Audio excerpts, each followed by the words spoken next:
Hello everyone. Today we are going to look at another type of linked list called circular linked list. So in the previous videos, we saw this basic single linked list, we saw doubly linked list, and we saw the basic operations we can perform on them like insertion and deletion. And in this video, we are going to look at circular linked list. Okay. So first of all, let's talk what is a circular linked list. All right. Suppose these are the nodes of our circular linked list. So how will they be connected? So this node would be pointing towards here. Okay. This node would be pointing towards here. This node would be pointing towards here. And this node would be in our doubly and singly linked list. This node pointed towards null, right? Yes, but in this video, this node is not going to point here, but it is going to point towards the first element. So we can say all these nodes form a circle, right? Okay. Okay, so now let's talk about the advantages of this linked list. So we can traverse the whole linked list from any node, right? But suppose if it was a singly linked list, if we were at this node, we cannot access the previous element of it. Or if we were at this node, we cannot access these two elements. But if we are here, we can simply uh, traverse in a circular manner like this. Yes. Okay, cool.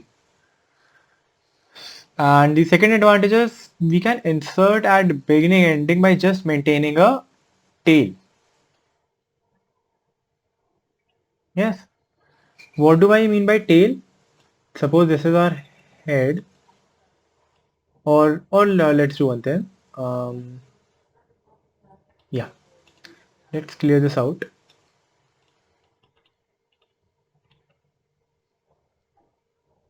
Okay, this looks better. Now 10, 5, 20 and 50. So suppose this is head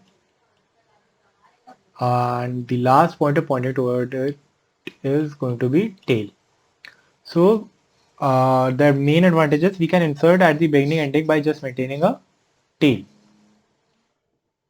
Alright, we'll talk about it, how to do that. Okay, don't you worry about this thing.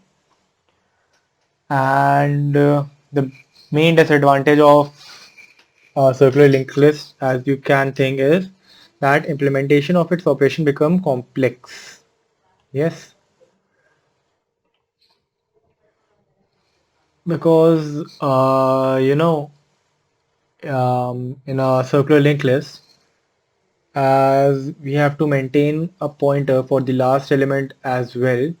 So every time, like if we insert at the end, we have to like, we cannot just simply direct it towards null. So that is it. Okay. Now let's have a circular linked list implementation. Okay.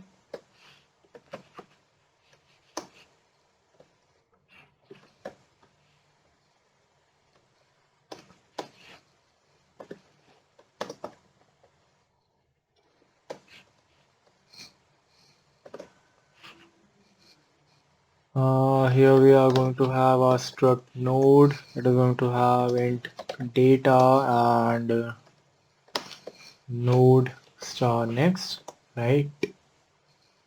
And we are going to have node int x.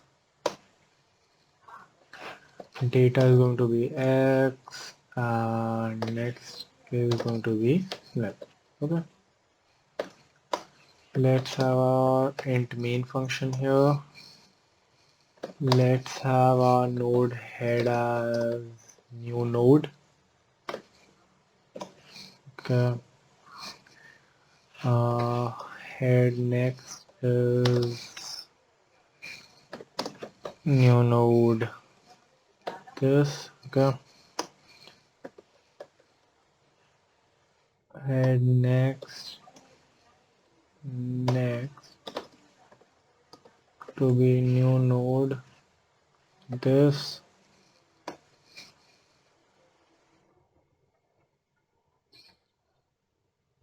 Alright. And again it's going to be head and not data. It's going to be next. Next. Next.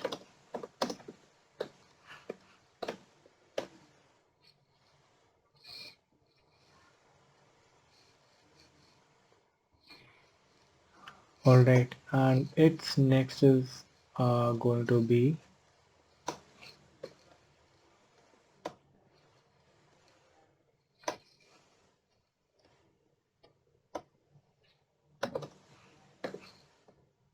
head.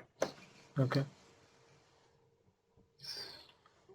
Okay, my bad. I have to make it like 20. This is going to be 30. And this is going to be 40. Okay. So this is how you maintain a basic circular linked list. Now the thing is how we can display it. Okay, let's make a function called display here. Okay, and we are going to have node. We are just going to simply have head here, right? Okay, and here let's make that function void display node star head, and I'm saying if head is equal to null, we are just going to return, nothing is going to be printed.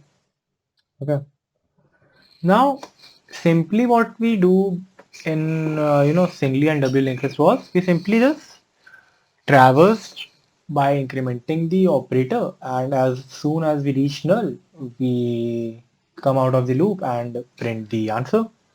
Now what are we going to do here? So here we are going to use this thing, do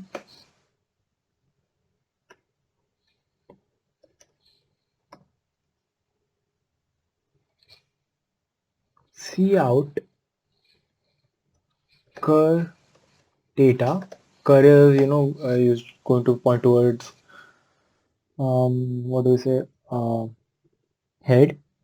So we'll mention it here somewhere, and we are just simply going to move cur to cur next, while cur is not equal to head.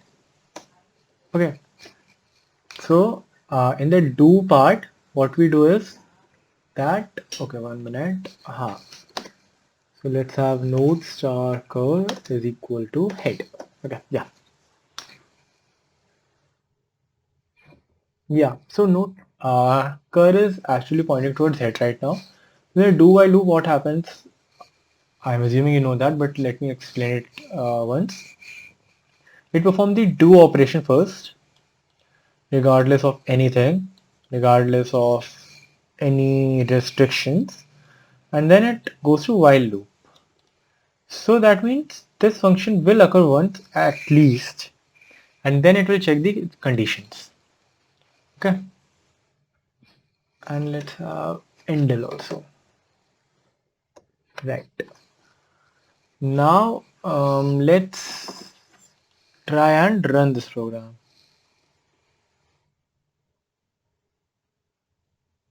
See, output is 10, 20, 30 and 40. This was the required output. Alright.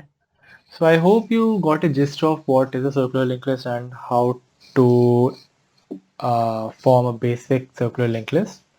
In the upcoming videos, we are going to look at uh, insertion and deletion of a circular linked list, as already we did in our singly and doubly linked list. Alright, so I guess yeah, that is it for this video, and yeah, I'll see you later. Thank you for watching.